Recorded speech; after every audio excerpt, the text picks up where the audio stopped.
የቁስላሙሻ እንደ ልቡ አይጮህም ነው የሚባለው አቁስልሃቸዋል እኮ በስልጣን ወቅተህም ባይሆን አቅም ሰማር አቁስልሃቸዋል እኔ ከመንግስት ጋር አብሮ መስራት የሚለው እንደዚህ ነው የማየው ማደንዘዣ ነው ፓርቲዎች ኖ ልክ አይደለም ብለው መንግስትን እንዳይሞገቱት በመደመር በተሰኘው እንግዲህ አገር በቀል እንበለው በጽግና በቀል እንበለው ወይም የዶክተር አብይ አህመድ ፈጠራን እንበለው እኔ መደመር የሳቸው መጽሐፍ እንደሆነ ነው የማውቀው ጥሩ ነው እኮ መደመር ግን በቦታው ሲሆን ነው የምትደምረው ውሃና ዘይትን አትደምረው ነዳጅና ውሃን አትደምረው ሁለቱም ተቃራኒ ሆኖ መቀጠል አለባቸው ውሃውም ለህይወት ያስፈልጋል ዘይቱም ለህይወት ያስፈልጋል የሚዋሃዱበት ደግሞ ጊዜ አላቸው እዛ ሰዓት ላይ ደስተጥረው ምናምን ነው አብረው ነጥረው እዛ ነው እሱም ቢሆን አይዋሃዱም ዘይቱ ከላይ ይጠላል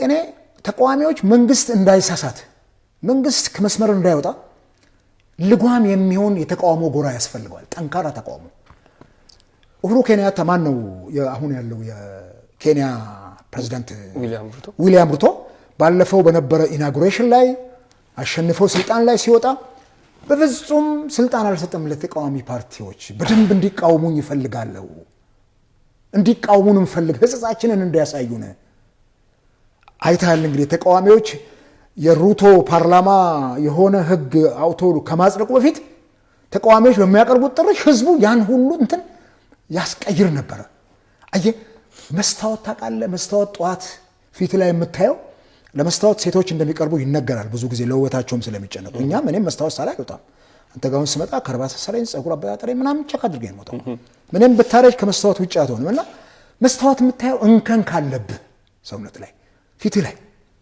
አለባበስ ላይ ይሄን መንግስት አካሄዱ ላይ ሂደቱ አሰራሩ ላይ እንከን ካለበት መስታወት የሚሆኑት ተቃዋሚ ፓርቲዎች ናቸው ፖለቲካውንም እኮ ዲሞክራሲውን እኮ ከፍ እንዲል የሚያደርጉት ተቃዋሚ ፓርቲዎች ናቸው እነኚህም ፓርቲዎች ጉያ ስር አምታ ስልጣን ሰጣቸው ገባ ቁስላሙሻ እንደ ልቡ አይጮህም ነው የሚባለው አቁስልሃቸዋል እኮ በስልጣን ወቅተህም ባይሆን አቅም ሰማር አቁስልሃቸዋል እዚህኛው ጉዳይ ላይ አቶ አበበ ፖለቲካውን በርቀት የሚከታተሉ የሰዎች ይህንን አካሄድ መንግስት የፖለቲካ ምህዳሩን ለማስፋት የሄደበት ርቀት ሳይሆን በፓርቲዎች መካከል ክፍፍልን ለመፍጠርና ለማዳከም የሄደበት እንደ አንድ ስትራቴጂ አድርገው የሚያነሱት አሉና የእርሶ አስተያየት ምንድነው እንዲሉኝ ሼር አድርጋለሁ ከነሱም ከመንግስት ጋር አብሮ መስራት የሚለው ሊሚቴሽን ያስፈልገዋል ይሄን ነገር መጀመሪያ ላይ በህግም ጭምር ይደነገግነው ምናልባት ወደፊት የሚታይ ነገር ይሆናል ኢዜማ ውስጥ ያለው ነው ከመንግስት ጋር የምትሰራው መንግስትና ፓርቲን የለየ መንግስት ሲሆን ነው የመንግስት ስራ ላይ ተመደበ የምትሰራው ስራ የመንግስት ስራ ነው እሱ የፖለቲካ ፓርቲዎች መተው ተዋድረው ምህዳሩ ላይ ገዢው ፓርቲ ቢሸነፍና ሌላውን ቢመጣ የመንግስት ስራ ይቀጥላል ችግሩ ኢትዮጵያ ውስጥ መንግስትና ፓርቲ አልተለየም እንዲያውም ጭላንጭሉ በኢህአዴግ ዘመን ይሻል ነበር መንግስትና ፓርቲን የመለየት አሁን እኮ ቶታሊ ብልጽግናም መንግስትም ነው ፓርቲም ነው ምንም ጥርጥር የለውም ኤቭሪንትን ብልጽግና ነው የሚያደርገው ስለዚህ መንግስትና ፓርቲ እንደ ብልጽግና ዘመን ደግሞ በቃ እዛ አንድ ላይ የተጨፈለቁበት ዘመን የለም ስለዚህ ይሄ ባልተለየበት ሁኔታ አንተ የመንግስት ስራን ፕሮፐርሊ ሰርተህ አብሮ በመስራት በሚለው እንትን የምትቀጥል ቢሆን ወይ እዚህ ጋር መጥተህ ፖለቲካ መድረክ ላይ ደግሞ ልክ አይደለህም ብልጽግና ብለህ ልትሞግት የሚያስችል የፖለቲካ አቋምና ስብዕና ያስፈልጋል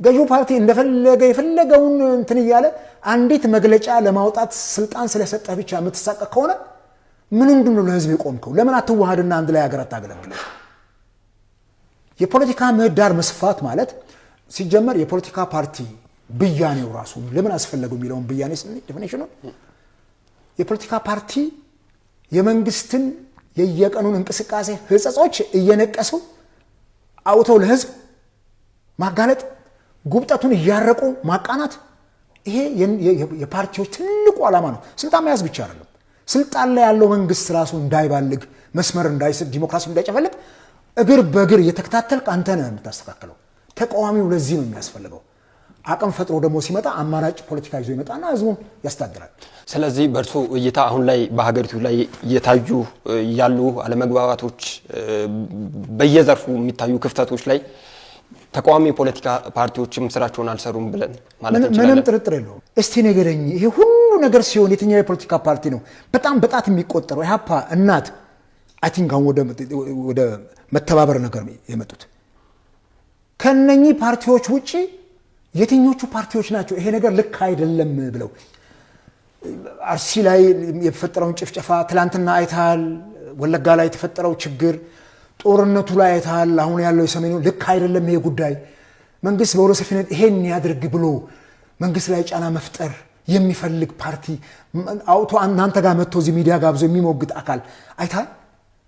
ፓርቲዎች ይሄንን ማድረግ የማይችሉና ዝም ብሎ ብቻ ምርጫ ሲመጣ ዶሲያቸውን አራግፈው አዋራ የጠገበ ዶሲ አራግፈህ ወተለ ምርጫ ቅባት ተወልውለህ ሚዲያ ላይ ክርክር ሲፈጠር ገጥመህ የማታደርገውን ኢሉዥን የሆነ ነገር ለህዝብ ቃል የገባ እሱ ነው።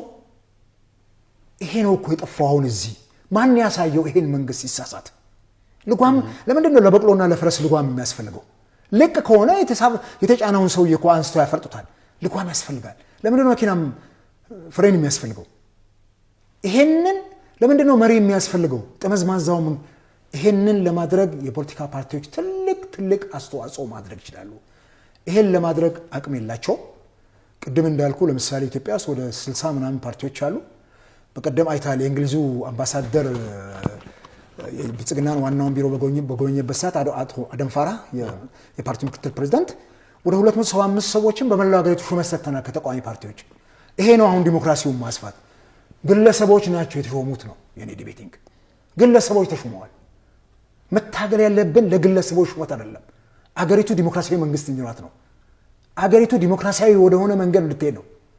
የህዝብ ድምፅ እንዲሰማ ነው። የህዝብ ብሶትን እንድንባስ ነው እንጂ ጥቂት ግለሰቦች ስልጣን ላይ ስለወጡ ስለተሾሙ ብቻ ዲሞክራሲው ሰፍቷል ነው የምንለው። ይሄ በጣም አሜዚንግ። ስለዚህ ፓርቲዎች ክልል ላይ የሚያሉት አገር አቀፍ ፓርቲዎችም እኮ አሉ። አሁን በጣም ውስን ይሆኑ ያው እንደው የኢዜማ ጎልቶ ይወጣ እንጂ ፕሮፌሰር ብርሃኑም ትምህርት ሚኒስትር ስለሆኑ ሌሎቹም እኮ ተቋርሰዋል። ሚኒስትር ዴታ ማድረግ ምናምን እንደው አንዱ ላይ መረባረብም ብቻ ተገቢ አይደለም። ምናልባት ኢህአፓ ከመንግስት ጋር አብሮ መስራት የሚለው የለውም። ከዛ ውጭ እኮ ሌሎቹ ፓርቲዎች ልሰዋል፣ ቀምሰዋል ማለት። ስለዚህ ክልል ላይ ያሉ ፓርቲዎችን ብታያቸው ይሄው ነው። የቦሮ ዲሞክራሲያዊ ፓርቲ እዛ ቤኒሻንጉል ጉሙዝ ላይ ያለ አሁን ከብልጽግና ጋር ተዋሃደ። ጥሩ ነው። አምኖበት ከተዋሃደ እንዲህ እኮ ጥሩ ነው። አብሮ መስራት በሚለው ግን አሁን እስር ቤት የሚማቀው ዮሐንስም ጭምር ኃላፊነት ወስዶ ይሰጥ ነበር። አብሮ ያስሉሱህና እምቢ ስትል ጋማና አስሮ ያስገባዋል። ከዛ በኋላ ፓርቲውም ላይ አደጋ ትፈጥራለህ። ስለዚህ ግለሰቦችን ማሾም አይደለም አብሮ መስራት። ጥቂት ግለሰቦች ስለተሾሙ የሀገሪቱ ችግር ተቀርፏል ማለት አይደለም። መታገል ያለብን የፖለቲካ ፓርቲ አመራሮችና አባላት ለስልጣን ወይም ለማኑ የሆነ ኃላፊነት ቁጭ ብለን እንትን ለማለት አይደለም።